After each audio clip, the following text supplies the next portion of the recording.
I'm going to show you a solo build that can fame farm like a robot and PvP like you have actual friends, all while using one of the most misunderstood weapons in the game, the Cursed Staff.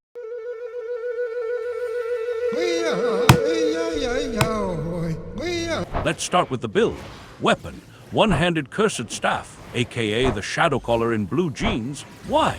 Because the E ability hits harder than my dad's disappointment. For your Q, go with Cursed Tar. It's my personal favorite, and not just because it sounds like a medieval name for vape juice.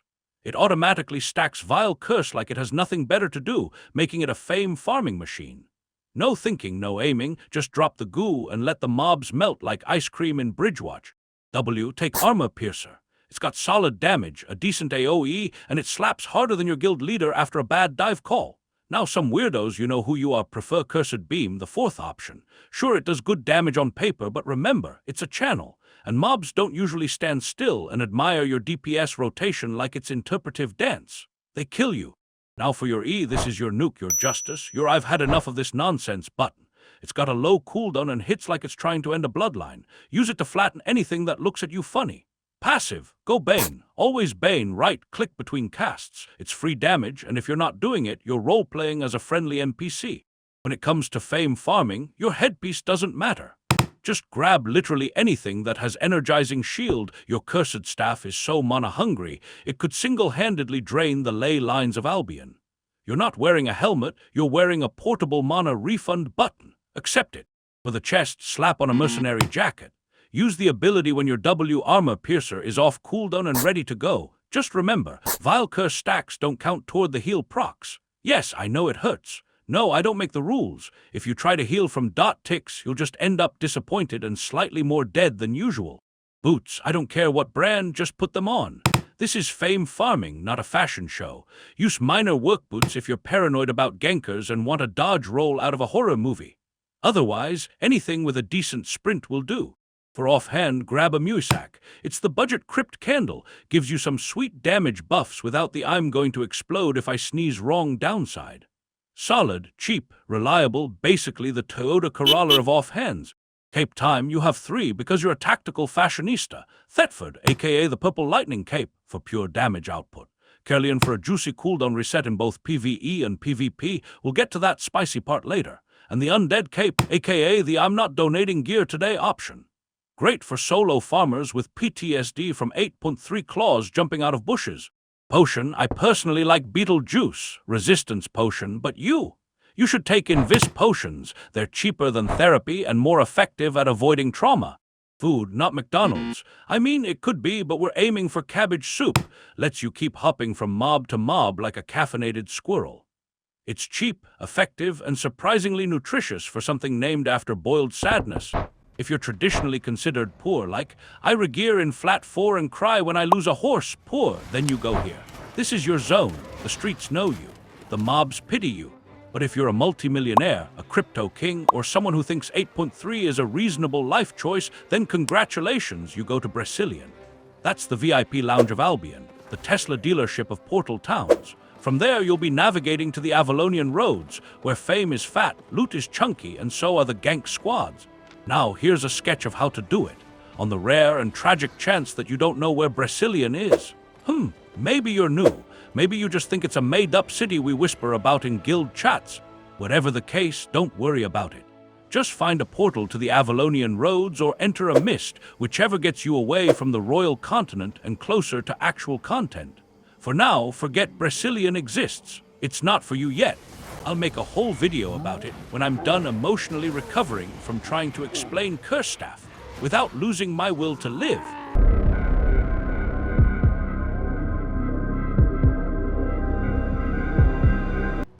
Here is what the Cursed Staff brings to the table. Damage, and that's it. It's damage for breakfast, damage for lunch, and more damage served cold for dinner. But as you may have guessed, Albion is not a game where just damage gets you far, especially when your enemies are wearing entire hospitals worth of healing gear. So we've got to balance things out with smart gear and consumables. Otherwise, you're just a ticking DOT with no plan B. Now, I don't know about you, but I learn best when things go terribly wrong for someone else. So let's dissect some PvP scenario together. Imagine you're up against a Daybreaker enjoyer, which is code for overcompensating Claymore reject. Here is what he has, and yes, I said he because statistically speaking, no girl plays Albion. My YouTube analytics confirm this, 99.6% male. The other 0.5% are bots who came for thumbnails and stayed for disappointment. Anyway, here's what we're looking at. Threat 1, Guardian Helmet. This little lifesaver cleanses all your vile curse stacks and gives him a shield strong enough to block your emotions. So if he pops it before your E lands, your entire combo is wasted and he walks away untouched, while you stand there holding your mouse wondering where it all went wrong. Lesson: do not rely on your first cycle for damage. Threat 2, Mercenary Jacket. Classic. They press one button and start healing like they're the final boss of a JRPG. When that happens, you pop your Mistwalker jacket to become invincible and deny the heal, because if they want to stall, you can stall harder. You're playing Cursed after all. Stalling is basically your win condition. Next up, Survival. You need to buy time until your second E cooldown comes back. That's where the Gigantify potion comes in. Time it with the start of your second cycle, drink your juice, become thick, and tank through the damage. And then, you drop the second E and watch them melt like a frost player in lava. See, here I missed my W, so I mount up to reset the fight. Dismount far away enough, so my abilities are off the 5-second cooldown. We know he has a Guardian Helmet, so we pop the E early. It has a shorter cooldown than Emergency Shield, so he won't have it for the second time. Stacking up the Q and popping the ult, and just before it bursts hit them with the W. Now I start the second cycle, he has nothing. Tries to run away, but it is too late. Alternatively, let's say you're facing a ranged caster, specifically a Fire Staff enjoyer, which means he's either a meta slave or someone who likes to roleplay as a flamethrower. Now, there's really only two things you need to worry about in this matchup: his Cleric Robe and his Gigantify potion. That's it. No need to stress about Hunter Hood Reflect, because fun fact, it doesn't work on our E. Hopefully he doesn't know that. And if he does, well, doesn't really matter, because he's already locked into a class that throws fire at ghosts and thinks it's going to work. Looking at his W ability, it's mobility-based, so technically he could reset the fight if he plays it smart. Spoiler alert, he won't. Now let's talk survivability on our end. We've got the Cleric Robe, the Hunter Hood, and the good old Gigantify potion. That's 3 layers of not today, Satan. Your job is to time one of them with his E to flip the fight in your favor. While you're waiting for him to mess up, poke from range with your W, and don't forget to lag a little, just to make things fair. Balance is important. Now here is where it gets juicy. He uses his boots to run in, which seems threatening until you realize he just burned his escape before the fight even started. This is now an all-or-nothing situation, and guess what? He brought nothing. He's playing the long game, waiting for your defensive cooldowns to expire so he can drop his big E-nuke. But this is where we go full chess Grandmaster mode. First, we pop Hunter Hood Retaliate, then Gigantify, and finally the Cleric Robe. Now he's panicking, pops his E right into our shield, and the moment's gone. Wasted. To make it worse, he messed up his Cleric Robe timing, which, pro tip, is a death sentence against Cursed Staff. Oh, and his helmet, not even reflect, it's cleanse.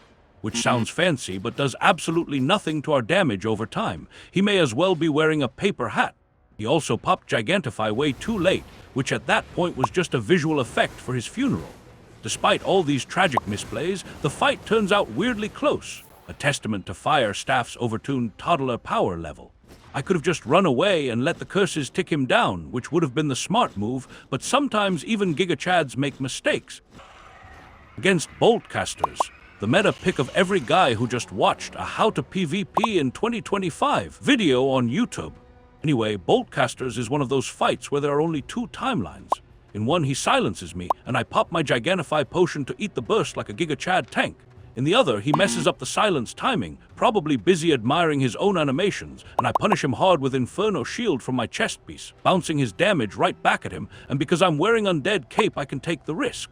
Yes, that thing's not just for rats. And when that cape procs, GG. He's not surviving the full combo. Sometimes it's just a single E to finish the job. Swift, clean, surgical. We start off with the usual Albion handshake, poke each other in the face. Classic, but he gets comfy, forgets to sleep me with Harvester Cap, and just blindly starts dumping his combo like this is PvE. Big mistake. His silence whiffs like a toddler swing.